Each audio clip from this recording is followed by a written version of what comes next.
My son's fiancée mocked me when we met for the first time. Your dad only finished middle school. Seriously, can you even get a job with such a low academic qualification? She laughed heartily. Her father chimed in. I can't believe he's an unemployed high school dropout, and belittled me on top of that. They serve food only for the four of them, excluding me.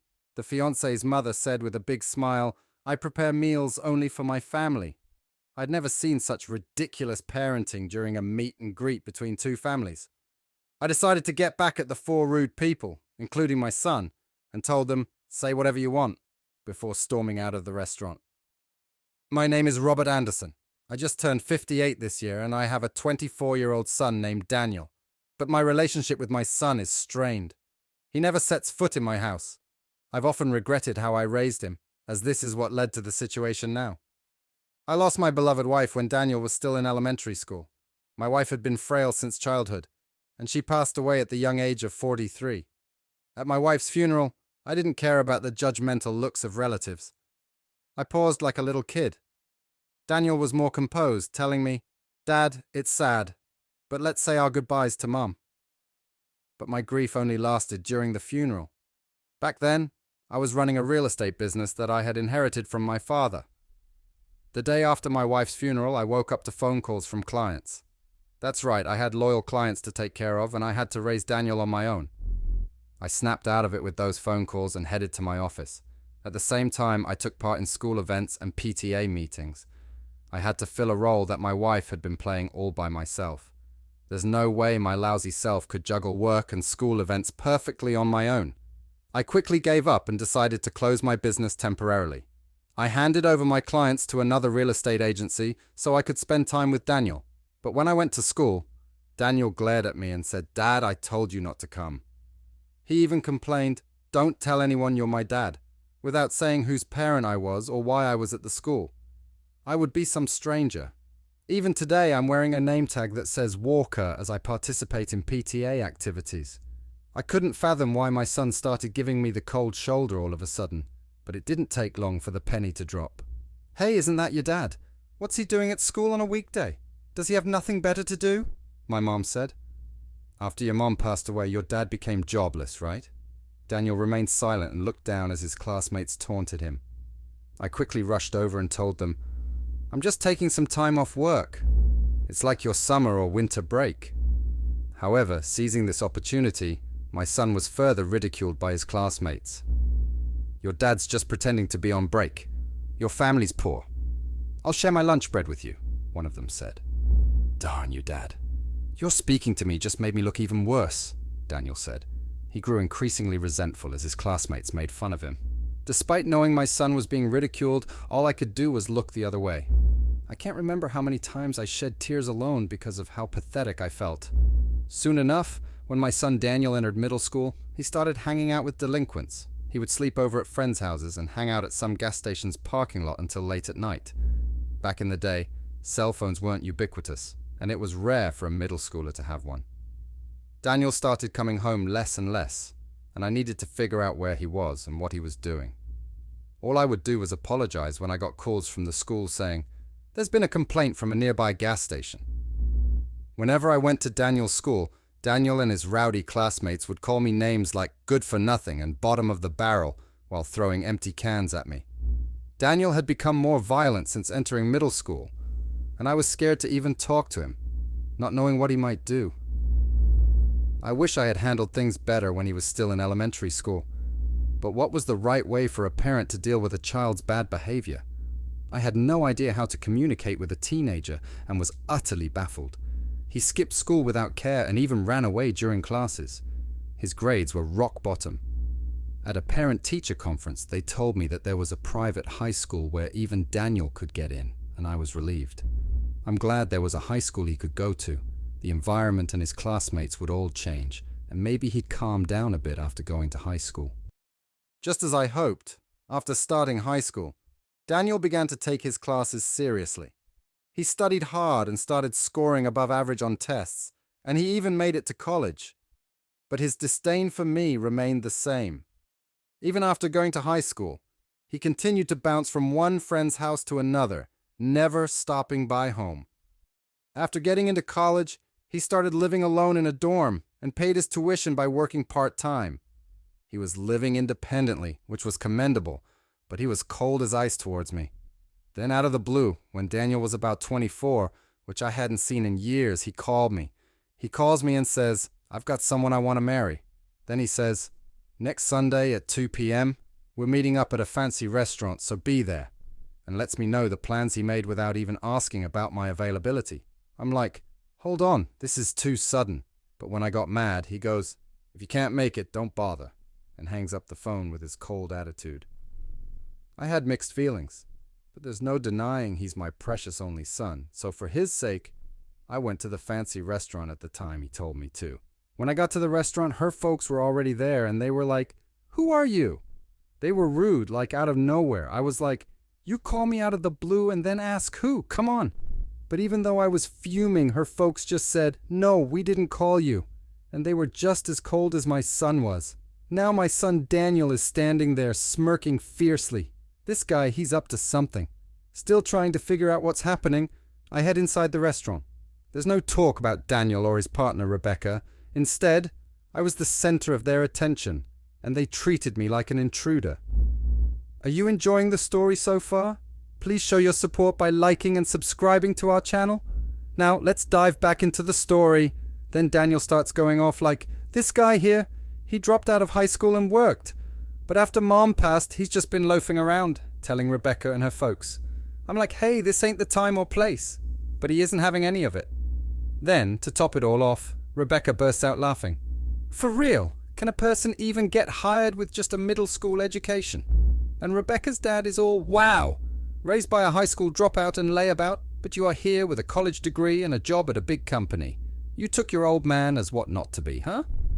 Praising Daniel, I was too tired even to argue and was going to say what you want, I'm out of here. But the second I went to say that, a waiter came in from behind me with the food. Sorry for the wait. Oh, right, the food hadn't even come yet. I was so steamed I forgot. I had tried to calm down and thought I'd eat what was in front of me and leave, but the food that was brought out was only for Daniel, Rebecca, and Rebecca's parents. The waiter goes, I'm sorry, we had a reservation for 4, giving me this look. Rebecca's mum goes, yes, that's correct. He's not our family, so don't mind him, giving the waiter this sweet smile. The waiter, looking all kinds of uncomfortable, nods and backs out. Just as I'm about to lose it, Rebecca's dad cuts me off. He goes, we don't want anything to do with some deadbeat high school dropout. Our family and relatives are all bank employees and doctors working at major companies. You don't belong here. I stood up, feeling a mixture of anger and disbelief. Is education and job history all you folks care about? Aren't you a bit off your rockers? I retorted. Rebecca's dad countered. I work at Bank of America, where education and job history matter for client trust. But of course, a layabout like you wouldn't know. Oh my, you work at Bank of America, huh? That's quite impressive, I said as I was leaving, but they didn't hear me. The next day, I paid a visit to Bank of America, where Rebecca's dad works. Being a man who's been called a deadbeat by my son, his classmates, my son's fiancée, and her family, I must admit I'm not a deadbeat. After my wife passed away, I temporarily closed down the real estate business I was running. But let me clarify. It was just temporary. I didn't shut it down for good. After her passing, I switched my business to online management so I could prioritize my son's school events and PTA meetings. When I had a physical store, most of my clients were neighbors. But after switching to online management, I could serve customers from all over the country, even people living in small towns about an hour's drive from the nearest train station, and American folks living abroad. Running a real estate business online made things possible that seemed like a dream. Additionally, I was active in stocks and investments as a hobby. Currently, I have $50 million deposited in Bank of America, where Rebecca's dad works. Upon arriving at the bank, I promptly requested to speak with the branch manager and informed him of everything that happened the day before. I was told by one of your employees that this bank operates on trust built on educational background and work history, so I've lost all trust in this bank because of that statement. Could you please proceed with the account closure? As I said that, the branch manager kept apologizing profusely and finally explained the account closure process with a face on the verge of tears. Oh, I almost forgot about something important. There's this troublemaker who has not paid the rent for the apartment I own for 2 years. I had been letting it slide, thinking he was my son, but no more. I mailed my son a notice demanding 2 years' worth of rent. 3 days later, Rebecca's dad and my boneheaded son came storming into my house. "Why did you rat me out to the branch manager? That was underhanded, Dad," my son exclaimed. "What's the deal with that notice? If you're the manager, cover for me." I sighed and said, "I lost trust in the bank after learning about your practice of judging clients based on education and work history. Are you panicking just because of what one person said? Do you have something to hide? And Daniel, just because we're family doesn't mean you can skip paying rent. Pay your dang rent," Rebecca's dad shouted. "Because you went around stirring the pot, I got a bunch of complaints from my other clients. My boss chewed me out because of what you did. The nerve." "Oh no, I didn't stir the pot. I just shared this story as a casual conversation with my relatives and clients. I didn't tell them to close their accounts," I said with a smile. My son snapped at me. "What clients, Dad? You're just a deadbeat, aren't you?"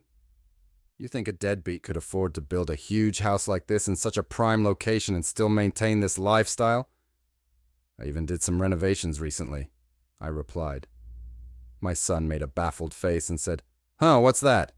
Did you go into debt or something? I'm fed up with you. I took a break from my real estate job for a while and then switched to running an online business, which I'm still doing. How many times do I have to tell you I'm not a bum?" My son turned pale as a ghost. "What? I had no clue. I thought you were working part-time," he mumbled. Rebecca's dad started yelling, "You're a real piece of work, keeping your occupation secret even from your son." I got annoyed and said, "Say whatever you want," as I closed the front door. Outside, I heard them shouting, "You've ruined my reputation! I'm going to sue you! I can't believe my old man has duped me for this long!" The two of them were making a ruckus. But after about 10 minutes of shouting, it seemed like they got exhausted and it got quiet. Well, once they realized that shouting was meaningless, I figured they wouldn't bother coming around here again.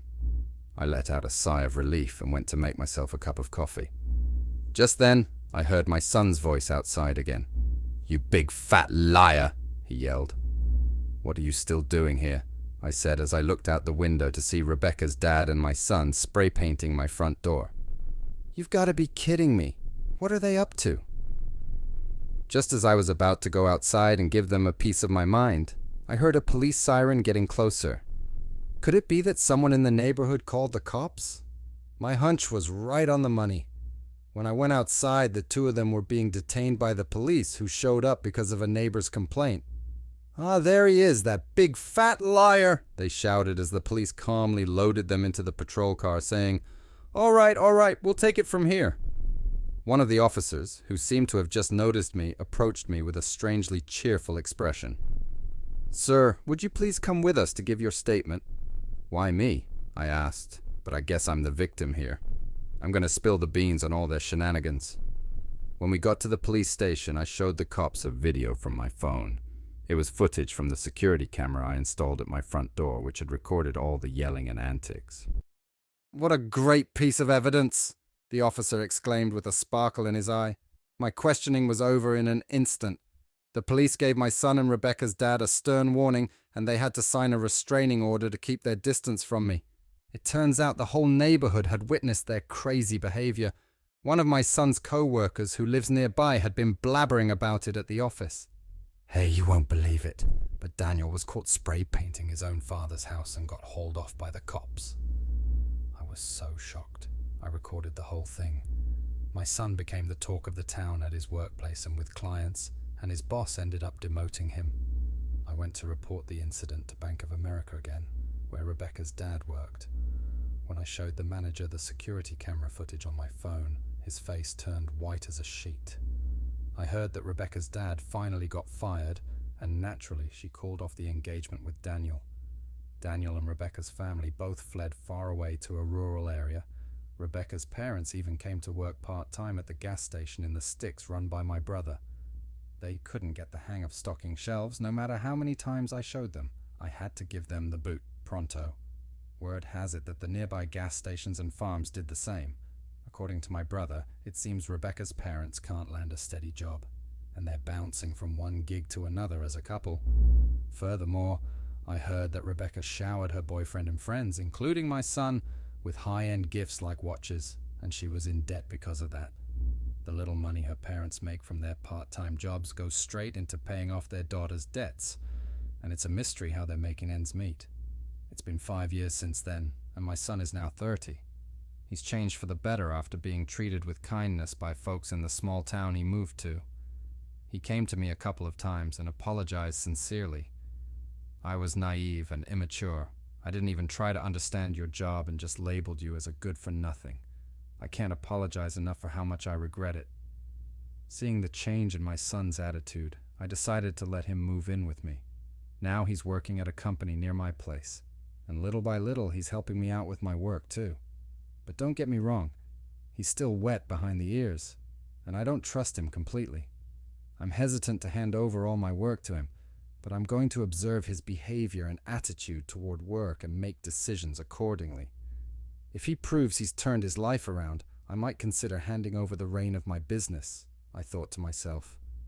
But if I told him that, he might get too excited and say, "For real, I'll hand in my 2 weeks' notice tomorrow," and do something impulsive.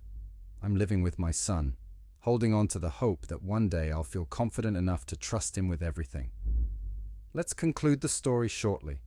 Despite the tumultuous journey filled with misunderstandings, conflicts, and heartaches, there's a glimmer of hope and redemption.